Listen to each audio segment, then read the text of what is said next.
Bonjour à tout le monde. Aujourd'hui, c'est le 27 décembre 2024, donc on s'approche de la fin de l'année. Est-ce que ça a été une bonne année jusqu'à présent? Boursièrement parlant, oui, très bien. Et puis, est-ce qu'on s'attendait à ça? Non, non, oui, enfin, c'est difficile à dire, mais pas aussi bien comme ça s'est passé, non. En présent, on pense que l'an prochain, ça va être la même chose. Vu qu'on pense que c'est la même chose, c'est pas sûr que ça va être comme ça. Mais là, on va voir avec M. Trump qu'est-ce qu'il va faire. Et puis, habituellement, s'il est là, ça devrait être amical pour la bourse et puis tout ça. On va voir tout ça. Mais aujourd'hui, de quoi on va parler, c'est le dernier vidéo finalement de cette année. C'est le 120e de notre histoire finalement de vidéo sur l'économie et puis sur la finance institutionnelle. Aujourd'hui, on parle de l'utilité. Alors, l'utilité, c'est-à-dire, regardez, qu'est-ce que c'est l'utilité? On sait qu'est-ce que c'est l'utilité, être utile. Mais ici, en économie, l'utilité, c'est un autre concept, ou pas tout à fait la même chose que ce qu'on considère habituellement. Donc, regardez, qu'est-ce que c'est l'utilité? L'utilité est une mesure, l'utilité en économie. L'utilité est une mesure de la satisfaction qu'un consommateur retire de la consommation d'un bien ou d'un service. Parfait. Donc, l'origine du concept est vieux comme le monde. Il y en a. Là, on cite aussi M. Bentham, ça c'est quelqu'un finalement d'il y a 2 siècles presque. Et puis voilà. Point clé à retenir, l'utilité est subjective, c'est-à-dire moi j'aime, je sais pas, la pizza, mais mon voisin ne l'aime pas, je sais pas, une chose comme ça.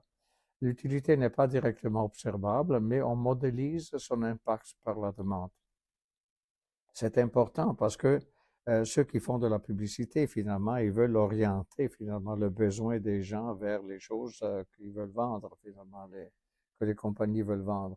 Et donc, on crée même l'utilité en quelque sorte par marketing. Mais si on continue sur le sujet, voilà, il y a une utilité dite cardinale et une utilité dite ordinale. Alors, la cardinale, c'est, on suppose que la satisfaction peut être mesurée numériquement. Oui et non. Difficile à dire. On essaie de mettre des chiffres là-dessus, mais c'est pas si facile. C'est pas vraiment, c'est une affaire un peu mathématique, mais sans aller trop loin. Ensuite, il y a l'utilité ordinale, c'est-à-dire établir seulement un classement de préférence.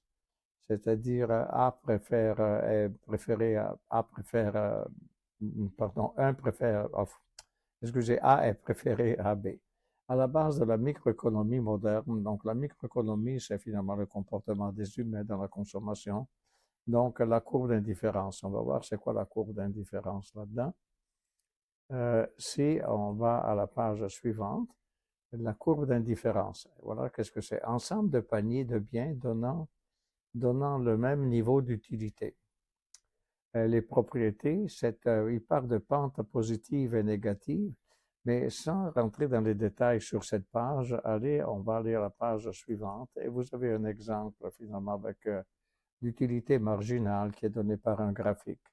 Sur Internet, vous en trouvez de tous ces graphiques-là avec beaucoup d'explications. Vous pouvez aller sur Investopedia qui vous en donne aussi des explications et tout. Finalement, le graphique ici, il montre finalement la courbe d'indifférence. La courbe indique une égale utilité. Et c'est la relation entre les bananes, finalement, le goût pour les bananes et le goût pour les pommes. Donc, plus on a consommation de bananes, plus on commence à en avoir marre et on voudrait avoir des pommes à la place et vice-versa.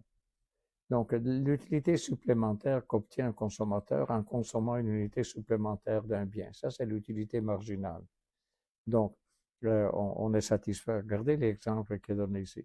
Idée de la décroissance marginale. Généralement, l'utilité marginale diminue. C'est-à-dire la deuxième part de pizza procure moins de satisfaction que la première. Ça, tout le monde le sait parce qu'on commence à être rassasié, on est plein. Et donc, la deuxième partie de la pizza, c'est bon, mais c'est pas l'engouement qu'on avait pour la première moitié. C'est dans ce sens-là l'utilité marginale.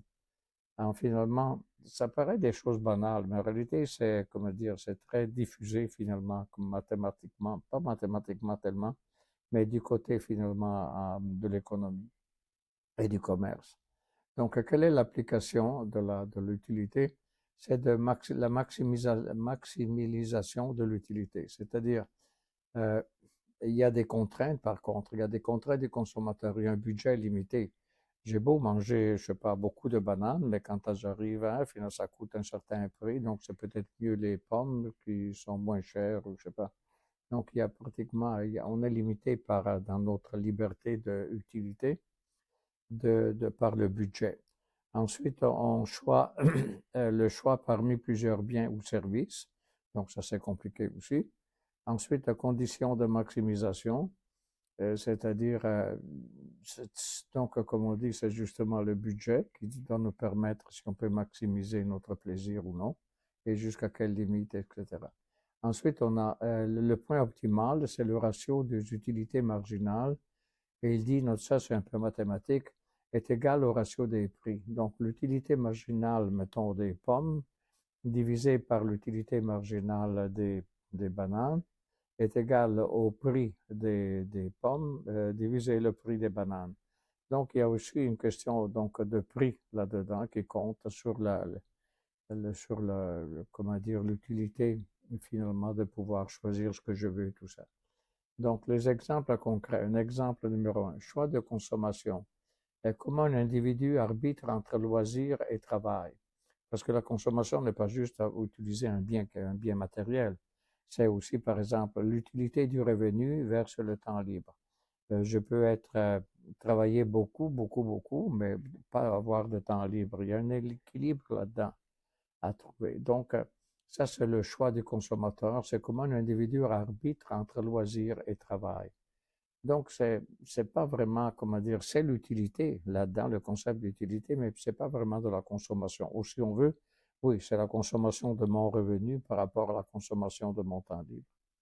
L'exemple 2, par exemple, c'est la publicité et les préférences, c'est-à-dire les campagnes marketing visent à augmenter la perception de l'utilité d'un produit.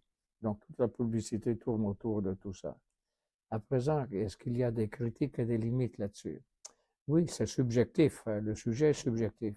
Les préférences varient d'un individu à un autre, rendant toute mesure d'utilité imparfaite. Hypothèse simplificatrice, on essaie de rationaliser parfaitement supposé. Enfin, on suppose que on peut rationaliser pardon, le concept, mais finalement, ça c'est la théorie classique, mais c'est pas sûr qu'aujourd'hui, avec le monde complexe qu'on a et avec tous les médias et puis tout ça qu'on a, on puisse arriver à simplifier finalement ce problème. Mais dans le passé, oui. Les comportements réels, les biais cognitifs, l'altruisme, la psychologie influent souvent sur les décisions du consommateur. Voyez-vous, les biais cognitifs, c'est-à-dire les connaissances que j'ai des choses, l'altruisme, le fait de vouloir aider les autres, la psychologie dans les choses, tout ça, ça compte évidemment. Ce sont donc les critiques et les limites qui font que le concept est beau, mais dans la pratique, c'est difficile à cerner et à pouvoir l'utiliser.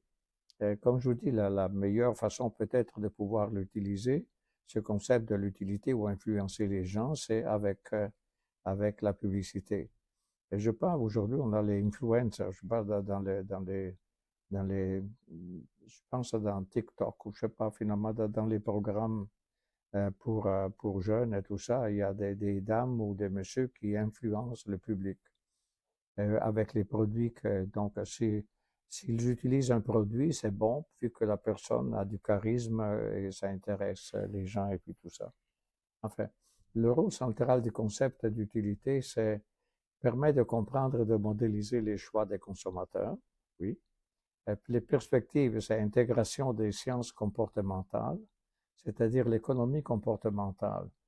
C'est l'économie comportementale, c'est finalement l'économie basée sur le comportement des êtres humains, lesquels comportements finalement varient beaucoup naturellement, selon les circonstances. Le message clé, l'utilité, reste un outil théorique. Il est théorique naturellement parce qu'on ne peut pas le cerner, quantifier facilement pour analyser le marché et prévoir les décisions des agents économiques. Donc le concept est utile, mais on ne peut pas vraiment comment dire, le cerner d'une façon facile. Et voilà. Et ça, c'est tout pour le sujet pour cette année. Et donc, bonne année pour 2025, en espérant que ce soit une excellente année pour tout le monde.